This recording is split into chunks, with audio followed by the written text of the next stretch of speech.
અત્યારે પુલ ઉપર વંડી મારી દેવામાં આવી, શું કહેશો, કેટલીક તકલીફ પડે છે? તકલીફ પડે, બે કાળા રાખવા જોઈએ. અત્યારે ઉનાથી જે મસૂદરી નદી ઉપરનો જે પુલ છે તે અતિશય જર્જરિત હાલતમાં છે.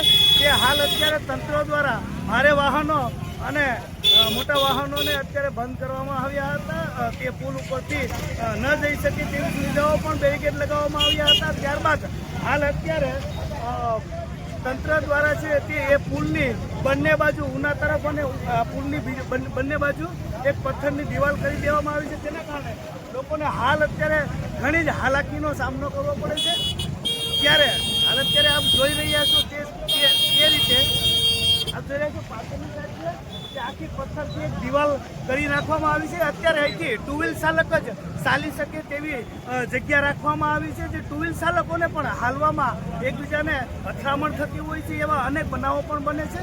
હાલ અત્યારે જે ટ્રાફિક છે તે ટુ વ્હીલ ચાલકોની ટ્રાફિક પણ વધી રહી છે. જ્યાં મસૂદરી નદી ઉપરનો જે પુલ છે તે વર્ષો જૂનો છે, તેમની ઉપર હર હંમેશ છે તે ડામરના થળ લગાવી અને સુશોભિત કરી દેવામાં આવે છે. ત્યારે વરસાદી મોસમમાં ખાડા ખબસા પણ પડે છે, ત્યારે પણ લોકોને વાહન ચલાવવામાં ઘણી જ તકલીફો પડતી હોય છે. ત્યારે તેમની ઉપર ડામર પાથરી અને તેને સપાટ કરી દેવામાં આવે છે. ત્યારે એમની રેલિંગો પણ હાલ અત્યારે ખૂબ જ જર્જરિત હાલતમાં છે. ત્યારે પ્રશાસન દ્વારા એક ઠરાવ પણ થયેલો છે કે આ પુલ ઉપરથી ભારે વાહનનો પ્રસાર ન થવા તે બાબતે રિંગ મારેલી હતી. તે પાછળની સાઈડ આપ જોઈ શકો છો. તે જ રીતે હાલ અત્યારે જે આજના દિવસમાં છે તે પથ્થર અને સિમેન્ટથી રેતીથી એને એક દિવાલ મારી દેવામાં આવી છે. તેના કારણે દિવાલ મારવાના કારણે એક ટુ વ્હીલ જઈ શકે તેવો રસ્તો રાખવામાં આવ્યો છે. તે જ રસ્તા ઉપરથી જે ટુ વ્હીલ ચાલકો છે તે પસાર થઈ રહ્યા છે. હાલ અત્યારે ઘણી જ હાલાકીનો સામનો પણ ટુ વ્હીલ ચાલકોને કરવો પડે છે.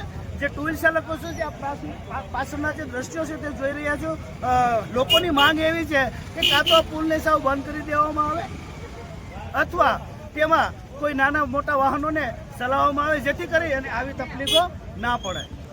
ઉનાના મસૂદરી નદીના જે પુલ છે તે પુલ અતિ જર્જરિત હાલતમાં છે. તે સમયે જે વાહન વ્યવહાર છે તે બંધ કરી દેવામાં આવ્યો હતો અને જે ઓવરલોડિંગ વાહનો છે એને પણ બંધ કરી દેવામાં આવ્યા હતા. મોટા વાહનને પણ બંધ કરવામાં આવ્યા હતા. ત્યારે હાલ અત્યારે ટુ વ્હીલ ચાલકો પૂરતું જ અત્યારે જ્યાં પુલ છે તે ચાલુ હતો ત્યારે જે પથ્થરની દિવાલ કરવામાં આવેલી હતી ત્યારે લોકોને ક્યાંક ને ક્યાંક હાલાકી પડતી હતી.